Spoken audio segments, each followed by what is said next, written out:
Les éditions Alexandre Stanquet vous présentent La magie de voir grand. Fixez-vous des buts élevés et dépassez-les. De David J. Schwartz. Narration Sarah Duquesnoy.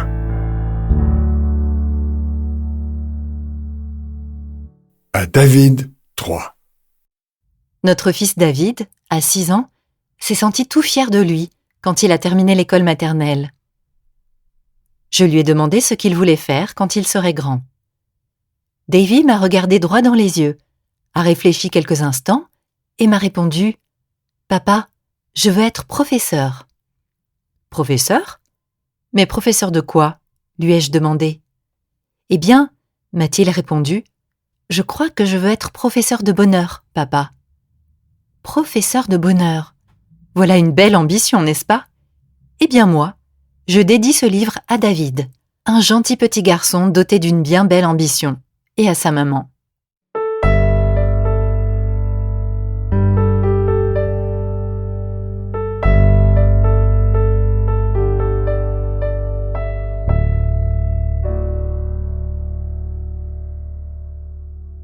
Préface.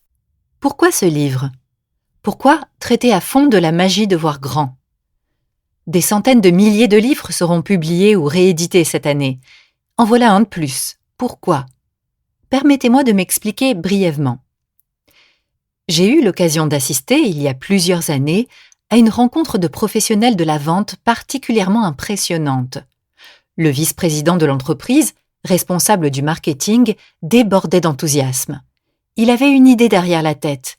Il avait à ses côtés, sur l'estrade, le meilleur vendeur de cette société, un homme d'apparence tout à fait banale, qui avait empoché dans l'année qui venait de s'écouler près de 160 000 $ par rapport à un revenu moyen de 30 000 $ pour ses vendeurs. Le vice-président a lancé un défi à son personnel. Voici ce qu'il a dit. « Regardez Harry. Je veux que vous le regardiez bien. Est-il différent de vous ? Pourtant, Harry a gagné 5 fois votre rémunération moyenne. Alors, est-il 5 fois plus intelligent que vous ? Eh bien non. J'ai consulté les tests et ils montrent ses résultats moyens du point de vue intellectuel au sein de notre service. Alors, est-ce que Harry a travaillé 5 fois plus dur que vous ? Non, pas selon nos rapports. En fait, il a pris plus de congés que la majorité d'entre vous. Harry a-t-il un meilleur territoire commercial, un secteur de vente plus avantageux ? Encore une fois, je dois répondre que non. Le nombre de ses comptes clients est dans la moyenne générale. Est-il plus instruit ? Sa santé est-elle meilleure ? Encore une fois, non. Harry est exactement sur toute la ligne dans la moyenne, à une exception près. Et le vice-président a dit « La différence entre Harry et vous tous, c'est qu'il voit 5 fois plus grand. » Et il leur a alors expliqué que la réussite ne dépend pas de la taille du cerveau, mais de la capacité de voir grand. Cette idée m'a intriguée, et je ne l'ai pas oubliée. Plus j'ai regardé autour de moi, plus j'ai parlé avec des gens, plus j'ai réfléchi à ce qui se cache derrière la réussite, et plus la réponse a été claire. Tous les cas que j'ai observés m'ont prouvé que la taille d'un compte en banque, la taille d'un compte de bonheur et celle d'un compte de satisfaction générale dépendent de la pensée.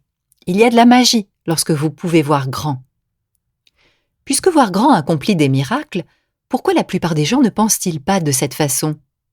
On m'a souvent posé cette question. Je crois pouvoir donner la réponse. Nous sommes tous bien plus que ce que nous croyons, le produit des esprits qui nous entourent. Et la plupart de ces esprits sont petits et sans grandes ambitions. Tout cet environnement essaie de vous paralyser, de vous reléguer en seconde classe. Il est rare qu'un jour se passe sans qu'on vous dise « il y a trop de chefs et pas assez d'Indiens ». En d'autres termes, que les occasions de commander n'existent plus et qu'il y a un surplus de chefs, alors vous devez vous contenter des miettes. En fait, cette idée qu'il y aurait trop de chefs ne correspond pas à la réalité. Tous les gens qui occupent des postes de direction vous diront, comme ils me l'ont dit, le problème, c'est qu'il y a trop d'Indiens et pas assez de chefs.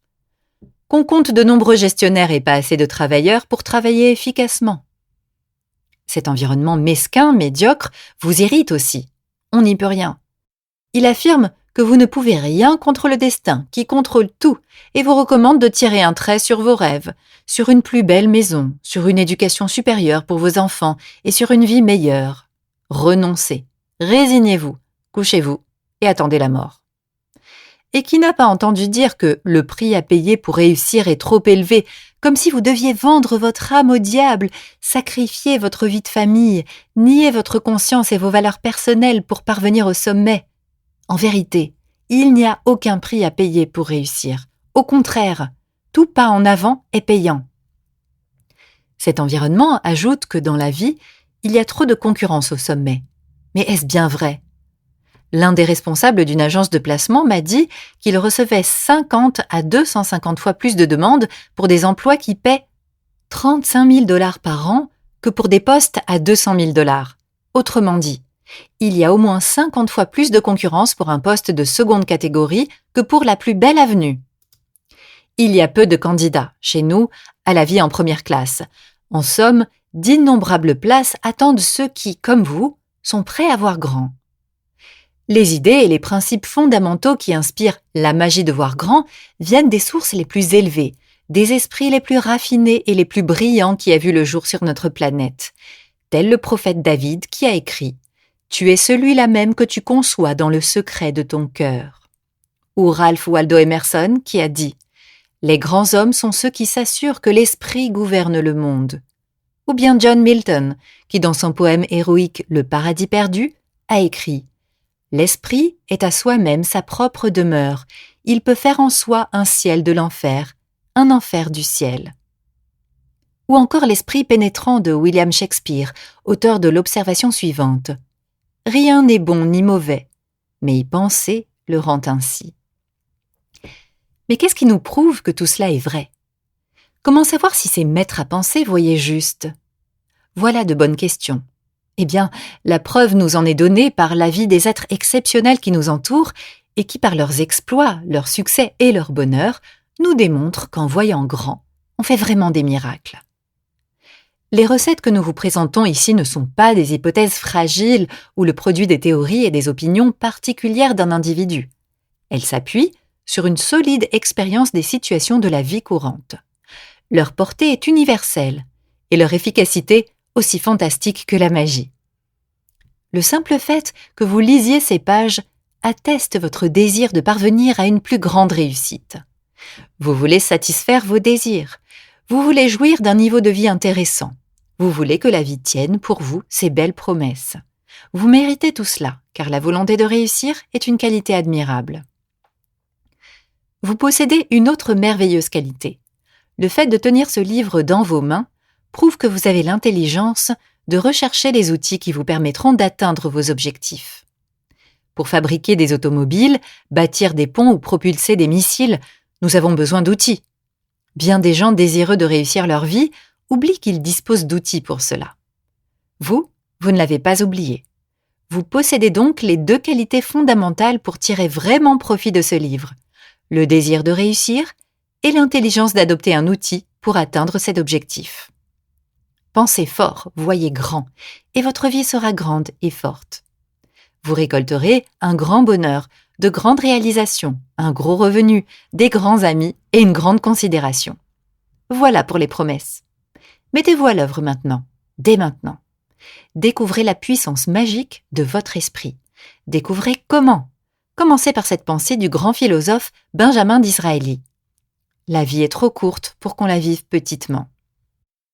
Les services que ce livre audio vous rendra. Vous trouverez, dans chaque chapitre de ce livre, des dizaines de techniques, de principes, d'idées pratiques pleines de bon sens qui vous motiveront à maîtriser les forces prodigieuses de votre esprit pour obtenir tout ce que vous désirez ardemment. Satisfaction, succès et bonheur. Chaque technique est illustrée par l'exposé exemplaire d'un cas pris sur le vif. Vous y découvrirez non seulement ce qu'il vous faut faire, mais plus important encore, vous voyez exactement comment vous devez appliquer chacun de ces principes aux situations et aux problèmes de la vie réelle. Voici donc ce que cet ouvrage peut faire pour vous. Il peut vous enseigner ces principes. Le pouvoir de la confiance peut vous propulser vers la réussite. Il faut y croire pour réussir. Vous pouvez vaincre le doute et la force négative qu'il crée. Les grands résultats viennent avec une grande confiance. Vous pouvez aider votre esprit à produire des pensées positives. Vous pouvez accroître votre confiance.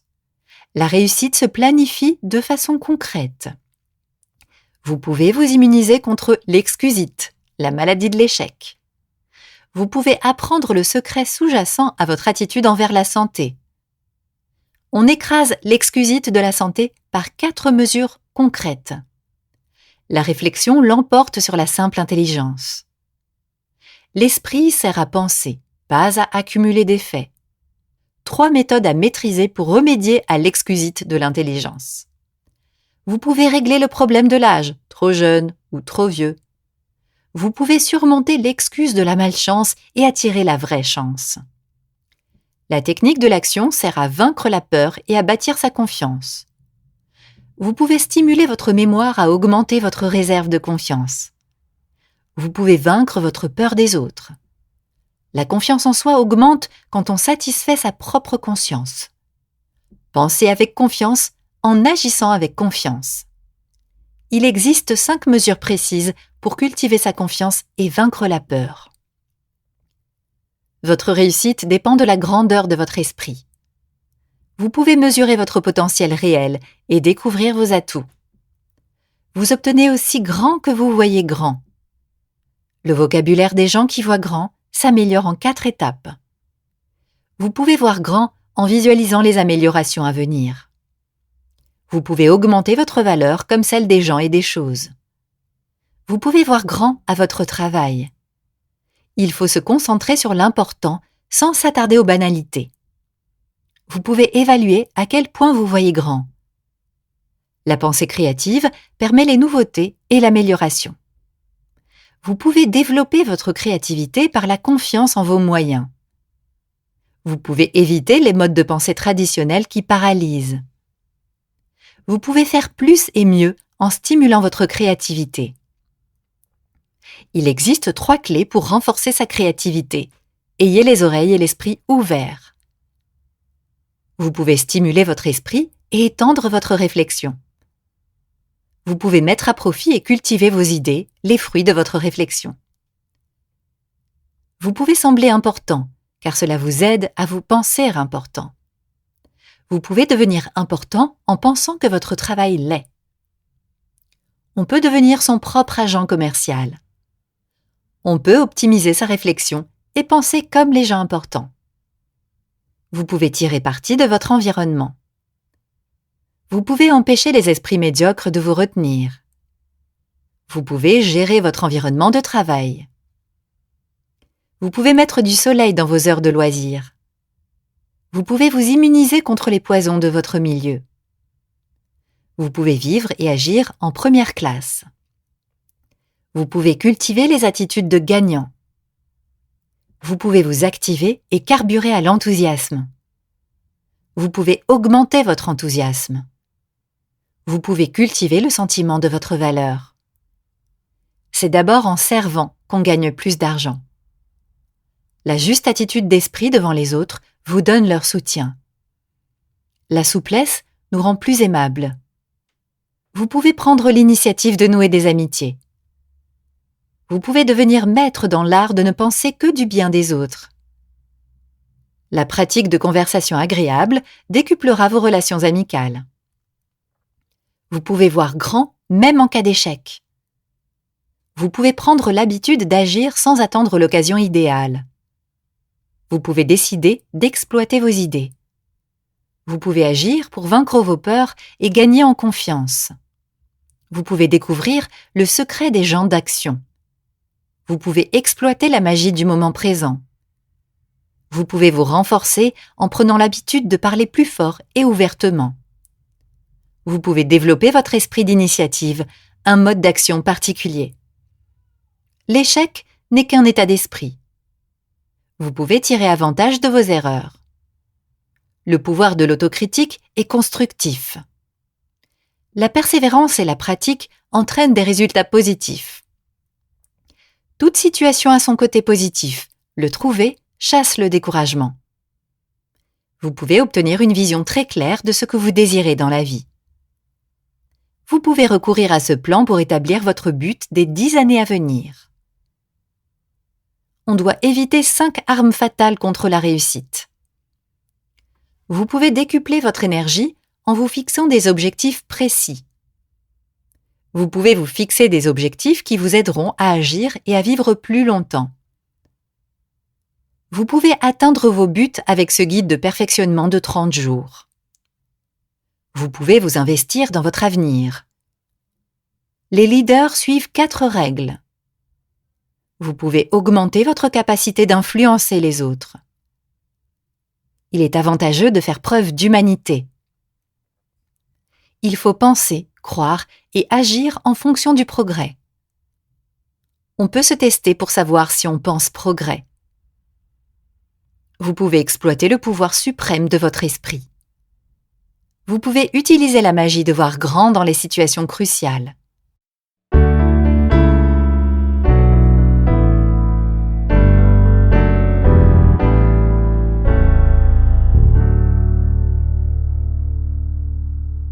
Chapitre 1. Pour réussir, il faut y croire. La réussite s'accompagne de plusieurs merveilleux bienfaits. Réussir, c'est jouir de la prospérité, une belle maison, des vacances, des voyages, toutes sortes de nouveautés, la sécurité matérielle et le plus d'avantages possible pour vos enfants. Réussir, c'est obtenir l'admiration des autres, exercer votre leadership sur eux, vous faire respecter dans votre milieu professionnel et social. Réussir va de pair avec la liberté, libérer des tracas, des craintes, des frustrations et de l'échec. Réussir, c'est se respecter, c'est tirer continuellement plus de satisfaction réelle et de bonheur de la vie. C'est être en mesure de mieux répondre aux besoins de son entourage. Réussir, c'est gagner. La réussite, l'accomplissement, voilà le but de la vie. Tous les êtres humains veulent réussir. Chacun veut jouir de ce que la vie a de meilleur à offrir. Personne n'aime végéter et vivre dans la médiocrité. Personne n'aime se sentir de seconde classe et se voir contraint de vivre en seconde classe. On trouve dans la Bible l'énoncé d'une sagesse toute pratique qui est la clé de la réussite. La foi peut déplacer les montagnes. Croyez avec conviction que vous pouvez déplacer les montagnes et vous y parviendrez. Peu de gens croient qu'on peut soulever les montagnes, par conséquent, peu le font. Il vous est probablement arrivé à une occasion ou à une autre d'entendre ce genre de propos. Il est absurde de croire qu'on puisse déplacer une montagne rien qu'en disant « Montagne, soulève-toi !» C'est tout simplement impossible. Les personnes qui pensent ainsi s'aveuglent en prenant leurs désirs pour des réalités. Et il est certes vrai qu'on ne soulève pas une montagne en désirant le faire. On ne se retrouve pas dans une suite royale du simple fait de le désirer. Pas plus qu'on obtiendrait ainsi une maison de 5 chambres à coucher avec 3 salles de bain ou qu'on se retrouverait au sommet de l'échelle salariale. Il ne suffit pas de le désirer pour exercer son ascendant sur les autres. Vous avez, par contre, le pouvoir de soulever les montagnes avec l'aide de la foi. Vous avez le pouvoir d'atteindre la réussite si vous croyez en vos chances de succès. Cette puissance de la foi n'a rien de magique ou de mystérieux. La conviction agit de cette façon. La conviction, la confiance en soi et une attitude positive sont les sources de puissance, de talent et d'énergie nécessaires à l'action. Avec la foi en ses capacités vient la manière de les exploiter. Jour après jour, aux 4 coins de notre pays, des jeunes se lancent dans de nouveaux métiers. Tous souhaitent atteindre la réussite et le sommet. Mais la plupart d'entre eux manquent de conviction. Or, elle est nécessaire pour parvenir au plus haut échelon. Et ils n'y parviennent pas. Comme ils croient qu'il est impossible d'aller très haut, ils ne peuvent découvrir les échelons qui mènent au sommet. Leur comportement reste moyen. Seul un nombre limité de ces jeunes croient vraiment à la réussite. Ils adoptent dans leur travail l'attitude de celui qui est en route pour le sommet. Et, munis de cette solide confiance en eux-mêmes, ils l'atteignent. Sûrs de leur réussite, persuadés qu'elle n'est pas impossible, ils observent et analysent le comportement des cadres, des patrons. Ils apprennent ainsi comment ceux qui réussissent traitent les problèmes et prennent leurs décisions. Ils observent les attitudes des leaders, de ceux qui réussissent. La méthode vient toujours à ceux qui ont confiance en leurs moyens. Une jeune femme que je connais a décidé, il y a 2 ans, de monter une agence de vente de maisons mobiles. Bien des gens le lui avaient déconseillé, affirmant qu'elle n'en était pas capable. Ses économies n'atteignaient pas 3 000 $ alors qu'on lui avait recommandé d'investir au minimum plusieurs fois ce montant. Assurez-vous que cette affaire est concurrentielle. Et puis, quelle expérience avez-vous dans la vente des maisons remorques, sans parler de l'administration d'un commerce? Tels furent les commentaires de ses conseillers. Mais voilà, cette petite bonne femme avait confiance en elle, en sa capacité de réussir. Elle a reconnu, sans hésiter, qu'elle avait peu de capital, que la concurrence dans ce secteur était très forte et qu'elle manquait d'expérience. Mais, a-t-elle ajouté, toutes mes observations me prouvent que le commerce des maisons mobiles est en voie d'expansion. De plus, j'ai étudié mes concurrents. Je sais que je suis capable de mieux commercialiser ces remorques résidentielles que tous les autres commerçants de cette ville. Je commettrai sans doute quelques erreurs, mais j'aurai vite fait de les corriger. Elle y est parvenue. Elle n'a pas eu beaucoup de mal à obtenir du financement. Sa confiance absolue dans ses chances de succès lui a valu la confiance de 2 investisseurs. Et, armée de sa foi inébranlable, elle a réalisé l'impossible. Obtenir du fabricant qui lui avance quelques unités sans mise de fonds préalable. L'an dernier, elle a vendu pour plus d'1 million de $ de remorques d'habitation. L'an prochain, m'a-t-elle confié, je compte dépasser les 2 millions en chiffre d'affaires. La conviction, une ferme conviction, mobilise l'esprit et lui fait découvrir les méthodes de réussite. Et cette confiance en soi inspire confiance à autrui. La plupart des gens accordent peu de crédit à leurs convictions, mais quelques-uns, les citoyens de la Cité du Succès, lui font crédit. Il y a quelques semaines, un ami qui occupe un poste élevé dans l'administration des autoroutes de son État, situé au centre des États-Unis, m'a raconté une histoire à soulever les montagnes. Le mois dernier, notre département a avisé diverses sociétés d'ingénierie que nous avions reçu l'autorisation de retenir les services d'une d'entre elles pour la conception de 8 ponts, dans le cadre de notre programme de construction d'autoroutes. Les frais de construction de ces ponts devaient s'élever à 5 millions de $. La firme d'ingénierie retenue recevrait une commission de 4%, soit 200 000 $. J'ai discuté de ce projet avec 21 bureaux d'études techniques. Les 4 plus importants ont décidé de nous faire des soumissions sans délai. Les 17 autres firmes étaient petites, comptant chacune de 3 à 7 ingénieurs. L'importance du projet en a découragé 16 sur 17. Elles ont vérifié le projet et secoué la tête pour en conclure. C'est trop gros pour nous. Nous aimerions bien y travailler, mais nous essaierions en vain. Mais l'une de ces petites firmes, une société de 3 ingénieurs seulement, a étudié les plans et a dit « Nous pouvons le faire. Nous allons vous soumettre une offre de service. » Ce qu'ils ont fait, et ils ont décroché le contrat. Ceux qui croient pouvoir déplacer les montagnes y parviennent. Ceux qui n'y croient pas en sont incapables. De la conviction naît le pouvoir d'agir. À la vérité, en ces temps modernes, la conviction accomplit bien plus que le déplacement des montagnes. L'élément le plus important, l'élément essentiel en fait de nos explorations de l'espace, tient à la certitude que l'espace peut être conquis. Sans cette certitude absolue, inébranlable, que l'homme peut voyager dans l'espace, nos savants n'auraient eu ni le courage, ni l'intérêt, ni l'enthousiasme nécessaires pour aller de l'avant. La conviction qu'on puisse guérir du cancer produira finalement des traitements plus adéquats pour le cancer. On a discuté de la construction d'un tunnel sous la Manche pour relier l'Angleterre au continent européen. Cela reposait sur la foi des responsables en cette éventualité. La foi en de grands résultats. Voilà la force, la puissance qui se cache derrière toutes les découvertes scientifiques, toutes les grandes œuvres littéraires.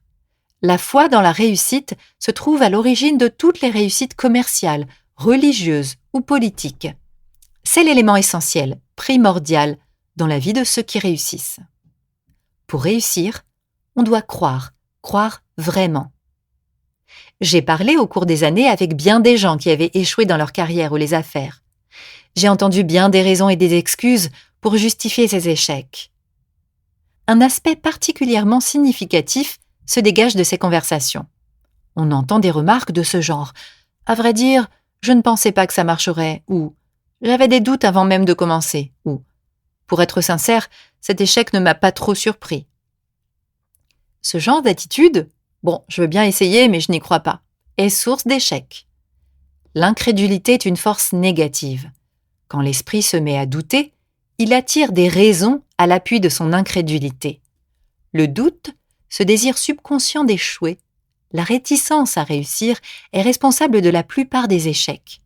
Doutez et vous échouerez. Croyez à la victoire et vous réussirez. Une jeune écrivaine me parlait dernièrement de ses ambitions littéraires. Il fut question d'un écrivain de renom. « Oh, dit-elle, Monsieur X est un merveilleux écrivain. Je ne peux pas, bien sûr, m'approcher de sa réussite. » Son attitude m'a grandement déçue, parce que je connais l'écrivain qu'elle a mentionné. Il n'est pas exceptionnellement intelligent, perspicace ou doué, mais il affiche une si grande confiance. Estimant qu'il fait partie des meilleurs, il agit et réalise ce qu'il y a de mieux. Il est bon de respecter un modèle, de s'en inspirer, de l'observer et de l'étudier, mais il ne faut pas l'aduler. Croyez que vous pouvez le surpasser, que vous pouvez aller plus loin. Ceux qui adoptent une attitude de deuxième violon le demeurent à coup sûr et n'atteignent jamais l'excellence. Considérez la question sous l'angle suivant. La conviction est un thermostat qui conditionne ce que nous accomplissons dans la vie. Étudiez ceux qui paraissent dans la médiocrité. Ils s'attribuent peu de valeur, aussi reçoivent-ils peu. Ils croient qu'ils ne peuvent rien accomplir d'important, et c'est ce qui arrive. Ils s'estiment sans importance, et tout ce qu'ils font paraît secondaire. Avec le temps, leur manque de confiance transparaît dans leur manière de parler, de marcher et d'agir. À moins qu'ils ne remontent leur thermostat, ils diminueront et perdront de la valeur à leurs propres yeux. Et comme le regard des autres reflète ce que nous voyons en nous-mêmes, ils baissent dans l'estime de ceux qui les entourent.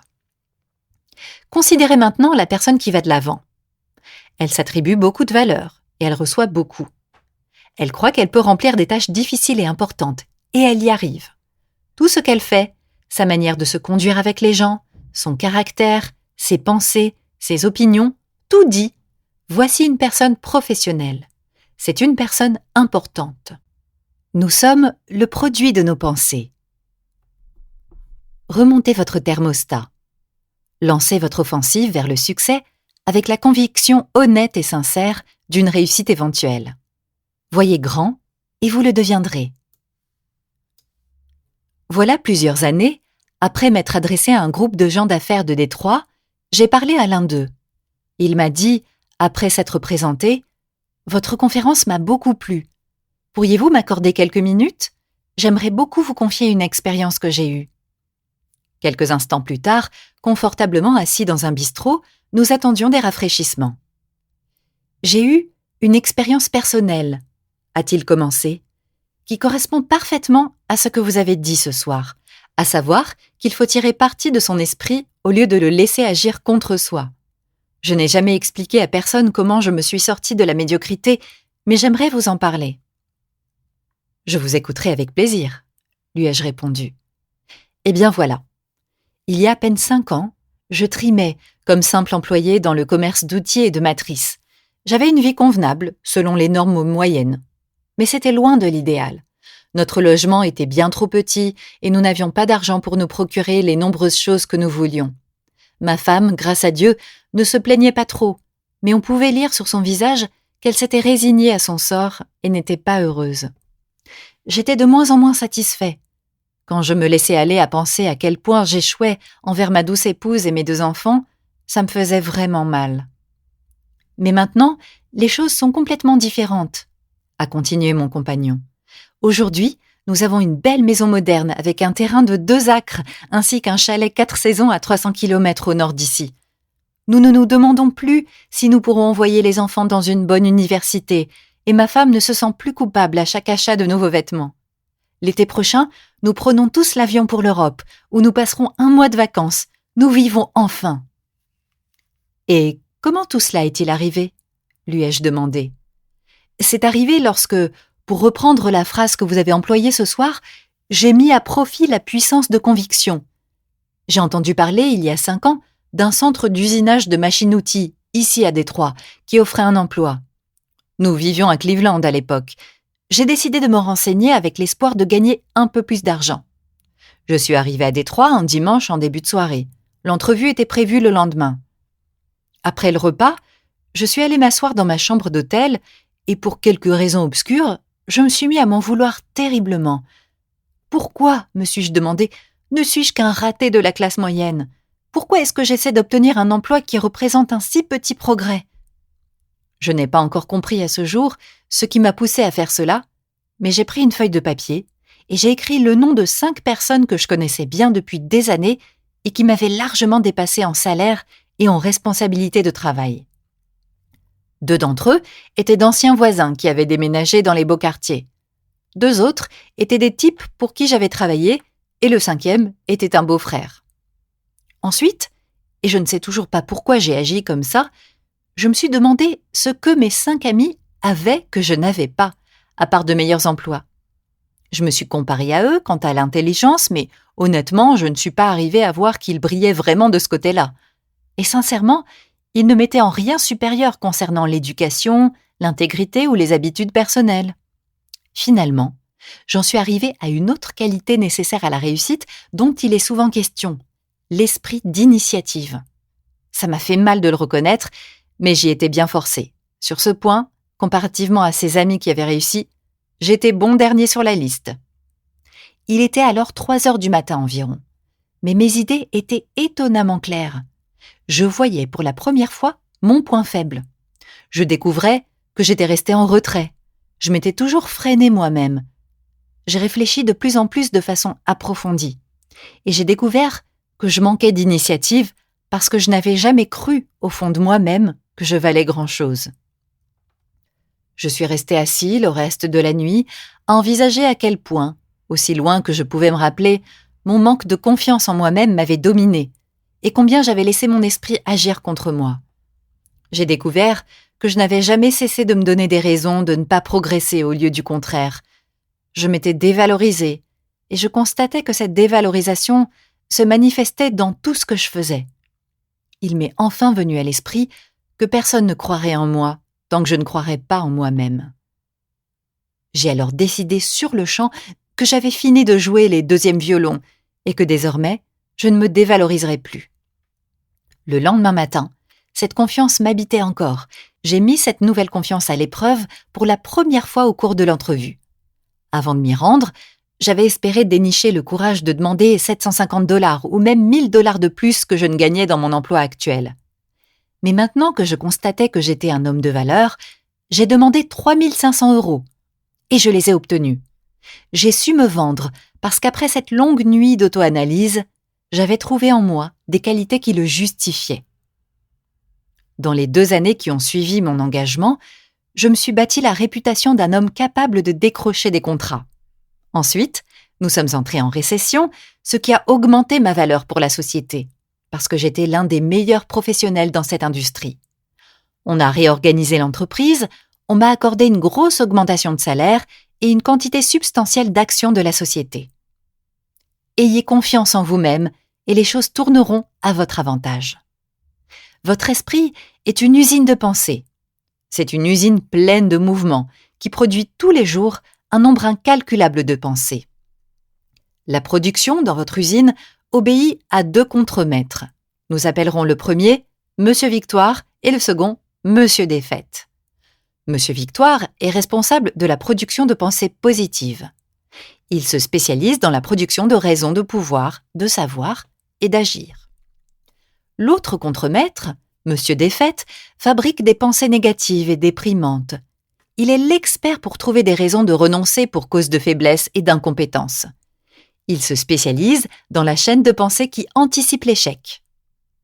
Monsieur Victoire et Monsieur Défaite sont extrêmement obéissants. Ils se mettent au garde-à-vous en un clin d'œil. Le moindre signe mental suffit à les appeler. Si ce signe est positif, Monsieur Victoire répond et se met à l'œuvre. Pareillement, un signe négatif fait venir Monsieur Défaite. Pour juger de l'apport de ces 2 contremaîtres, considérez cet exemple. Dites-vous, aujourd'hui est un jour nul. Ceci met Monsieur Défaite en mouvement. Il se met à fabriquer des arguments qui prouvent que vous avez raison.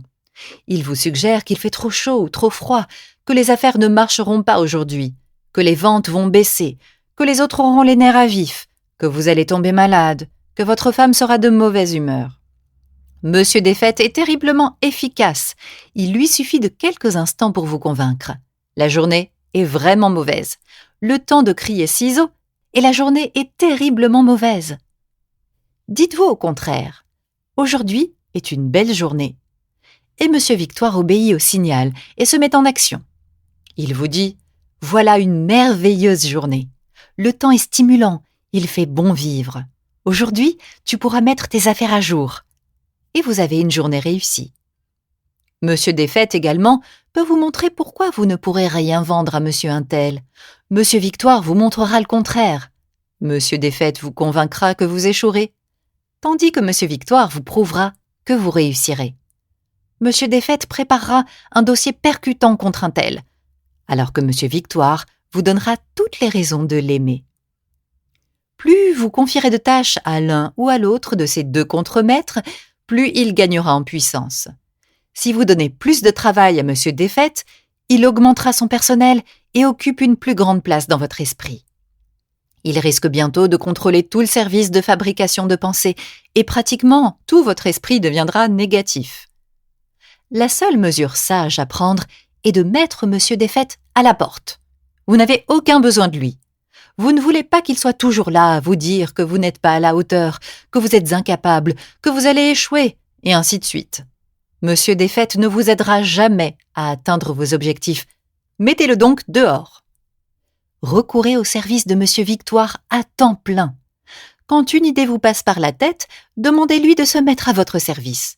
Il vous indiquera le chemin de la réussite. D'ici à demain, en ce moment même, 11 500 nouveaux consommateurs auront fait leur entrée aux États-Unis. La population augmente à un rythme record. Pour les 10 prochaines années, l'augmentation sera, selon les estimations les plus modestes, de 35 millions d'habitants. Ceci représente la population des 5 plus grandes villes du pays. New York, Chicago, Los Angeles, Détroit et Philadelphie. Imaginez! De nouvelles industries, de nouvelles découvertes scientifiques, des marchés en expansion, tout nous parle d'avenir. Voilà de bonnes nouvelles. Qu'il est bon de vivre à une telle époque. Tout indique une demande record pour les dirigeants dans tous les domaines, des gens qui ont le génie d'influencer les autres, de diriger leur travail, de les servir grâce à leur autorité. Et les personnes qui vont remplir ces postes de commandement sont toutes adultes ou presque au moment présent. Vous êtes l'une de celles-ci. La garantie d'un boom n'assure pas, évidemment, la réussite personnelle. Les États-Unis ont toujours été, à long terme, en pleine expansion. Cependant, un coup d'œil rapide nous montre que des millions et des millions de gens, la majorité en fait, s'évertuent sans vraiment réussir. La majorité des gens vivotent toujours, en dépit des occasions exceptionnelles des dernières décennies. Et, au cours de la période d'expansion qui s'annonçait il y a des décennies, la plupart des gens ont continué à se tourmenter, à s'effrayer, à traverser la vie à pas de tortue, avec le sentiment de peu d'importance, manque d'appréciation et d'incapacité de réaliser leurs désirs, avec pour résultat qu'ils ne mériteront que de médiocres récompenses, qu'un petit bonheur. Ceux qui exploitent leur chance, et permettez-moi de vous dire que vous en êtes, sinon vous vous en remettriez au hasard et ne vous soucieriez pas de lire ce livre, ont la sagesse d'apprendre à orienter leurs pensées vers la réussite. Allez de l'avant. La porte de la réussite vous est plus que jamais grande ouverte. Mettez-vous sur la ligne de départ, puisque vous allez faire partie de cette minorité qui obtient ce qu'elle veut de la vie. Voici la première étape vers la réussite. C'est une étape capitale. Il faut passer par elle. Étape numéro 1. Ayez confiance en vous-même. Croyez en vos chances de succès. Avoir confiance en soi. Comment cultiver ce pouvoir? Voici 3 lignes directrices à suivre pour acquérir et renforcer sa confiance en soi. 1. Pensez succès, non échec. Au travail comme chez vous, remplacez les idées d'échec par des idées de succès. Devant une situation difficile, dites-vous « je vais gagner » au lieu de « je vais probablement échouer ». En concurrence avec un autre, dites-vous « Je suis l'égal des meilleurs » et non « Je suis surclassé ». Quand une occasion se présente, dites-vous « J'en suis capable » plutôt que « Je n'y arriverai pas ». Que cette idée capitale « Je vais réussir » domine votre manière de penser. Penser réussite conditionne l'esprit à planifier la réussite. Envisager l'échec produit le résultat opposé et conditionne l'esprit à créer des pensées qui débouchent sur l'échec. 2. Rappelez-vous régulièrement que vous valez mieux que vous ne le croyez. Les gens qui réussissent ne sont pas des surhommes. Le succès ne requiert pas une intelligence exceptionnelle. Il n'y a rien de mystérieux dans la réussite non plus. Elle n'est pas une affaire de chance. Les gens qui connaissent le succès sont des gens ordinaires qui ont cultivé la confiance en eux-mêmes et dans leurs actions. Ne vous dévalorisez jamais, au grand jamais. 3. Voyez grand. Votre degré de réussite dépend de votre niveau de confiance en vous-même. À objectif médiocre, réussite médiocre.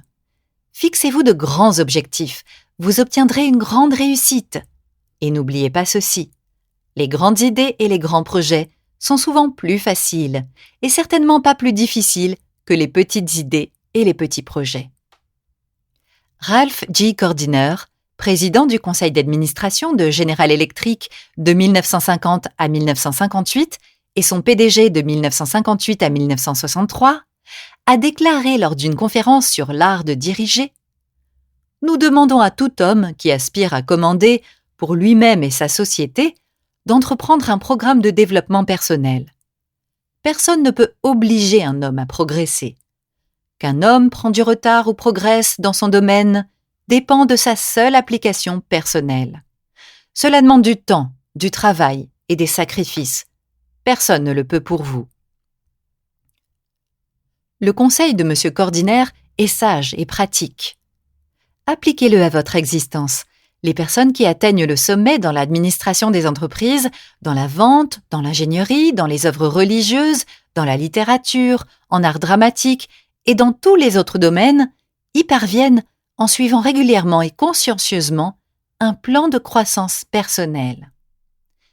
Tout programme de formation, ce qui est l'objet précis de ce livre, doit réaliser 3 choses. Il doit avoir un contenu, la matière à apprendre. En deuxième lieu, il doit présenter une méthode, la manière de s'y prendre. En troisième lieu, il doit passer par l'épreuve finale, c'est-à-dire produire des résultats. La matière de votre programme de formation personnelle en vue de la réussite repose sur les comportements et les techniques des gens qui ont réussi. Comment se conduisent-ils? Comment surmontent-ils les obstacles? Comment obtiennent-ils le respect des autres? Qu'est-ce qui les distingue des gens ordinaires?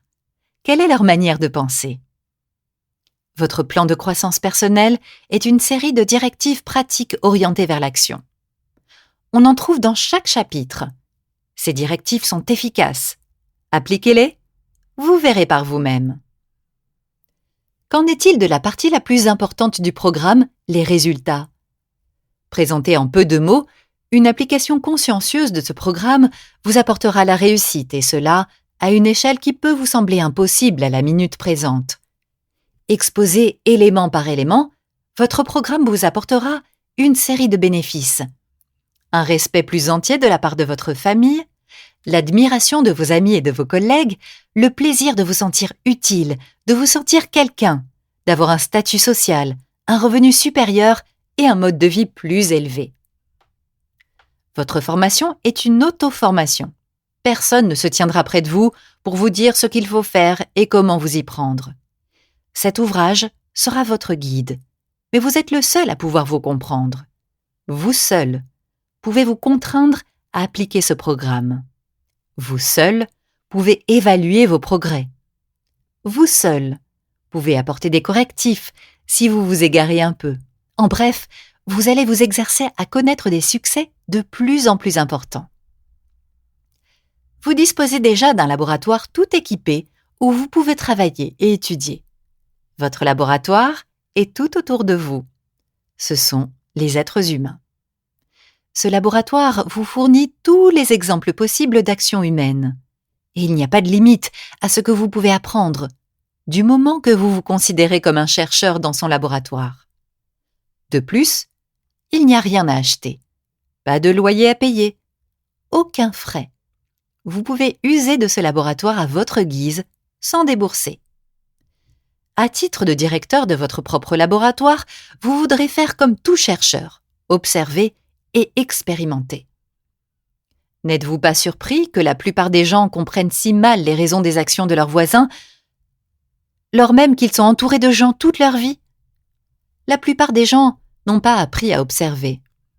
L'un des principaux objectifs de cet ouvrage est de vous aider à apprendre à observer, à développer une profonde intelligence du comportement des êtres humains. Vous allez vous poser des questions telles que « Pourquoi Jean réussit-il alors que Jacques arrive à peine à s'en sortir ? Pourquoi certains ont-ils beaucoup d'amis alors que d'autres en ont peu ? Pourquoi les gens acceptent-ils sans réticence ce qu'une personne leur dit alors qu'ils ignorent les mêmes propos tenus par quelqu'un d'autre ? Une fois entraîné, vous apprendrez de précieuses leçons par la simple observation des autres. Voici 2 conseils pratiques qui vous aideront à devenir un observateur compétent. Étudiez, parmi vos connaissances, les 2 personnes qui ont le mieux et le moins bien réussi. Au fur et à mesure de votre lecture, considérez combien celui de vos amis qui a le mieux réussi suit de près les principes de la réussite. Remarquez également, comme le fait d'étudier ces 2 extrêmes vous aidera à comprendre la profonde sagesse sous-jacente aux vérités illustrées dans ce bouquin. Toutes vos relations interpersonnelles vous offrent l'occasion de voir les principes de la réussite en action. Votre objectif est de faire une habitude des actions réussies. Plus vous pratiquerez, mieux vous ferez de ces actions désirables une seconde nature. Nous avons, pour la plupart, des amis qui adorent jardiner. Nous les avons tous entendus dire « C'est fascinant de regarder ces plantes pousser. Regardez comme elles réagissent aux engrais et à l'eau. Regardez comme elles ont grandi depuis la semaine dernière. » Oui, il est fascinant d'observer ce qui se produit lorsque les gens coopèrent soigneusement avec la nature. Mais il est 10 fois plus fascinant d'observer comment vous réagissez au cours de votre programme de développement mental, tandis que vous le suivez attentivement. Il est excitant de se sentir croître en confiance, en efficacité et en succès, jour après jour, mois après mois. Rien, absolument rien dans la vie ne vous donnera plus de satisfaction que de savoir que vous êtes sur la voie de l'accomplissement et de la réussite. Il n'est pas de défi plus grand que celui de vous épanouir.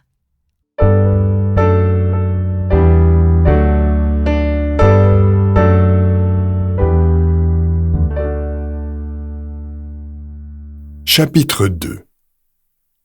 L'excusite, la maladie de l'échec. Tandis que vous orientez vos pensées vers la réussite, vous allez étudier les gens.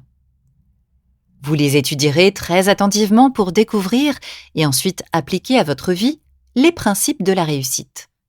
Et vous allez commencer tout de suite. Poussez à fond votre étude des gens et vous découvrirez que ceux qui vivent dans l'échec souffrent d'une maladie fatale pour l'esprit. Je l'ai nommée l'excusite. Tout échec est un état avancé de cette maladie, et la majorité des gens moyens en sont atteints. Vous découvrirez que l'excusite applique la différence entre celui qui va de place en place et celui qui a du mal à occuper la sienne. Vous découvrirez que mieux une personne a réussi, moins elle est portée à se trouver des excuses. Mais la personne qui n'est allée nulle part, sans projet d'arriver où que ce soit, trouve des tonnes de raisons pour les expliquer. Les personnes aux réalisations médiocres sont toujours prêtes à trouver des raisons de ne pas avoir fait ceci ou cela. Observez la vie de ceux qui ont réussi et vous comprendrez ceci. Ceux qui ont réussi pourraient prétexter toutes les excuses que se donnent les gens médiocres, mais ils ne le font pas. Je n'ai jamais rencontré ni entendu parler de quelqu'un ayant connu de brillants succès en affaires, dans la carrière militaire, dans le commerce, dans les professions libérales, dans la direction d'un organisme ou entreprise, qui n'aurait pu se protéger à l'aide d'une ou deux grandes excuses. Theodore Roosevelt aurait pu faire valoir ses jambes paralysées. Harry S. Truman son absence d'éducation supérieure. John F. Kennedy aurait pu dire « Je suis trop jeune pour devenir président ». Lyndon Johnson et Dwight David Eisenhower auraient pu prétexter leur crise cardiaque. Comme toute maladie, l'excusite empire sans un traitement approprié. Les victimes de cette maladie de la pensée passent par ces étapes psychologiques. Je ne réussis pas aussi bien que je devrais. Quel alibi me permettrait de sauver la face? Voyons, une mauvaise santé? Le manque d'instruction? L'âge? La jeunesse? La malchance? Le malheur? Ma conjointe? L'éducation que j'ai reçue de mes parents? Une fois que la victime de cette maladie de l'échec a déniché une bonne excuse, elle n'en démord pas.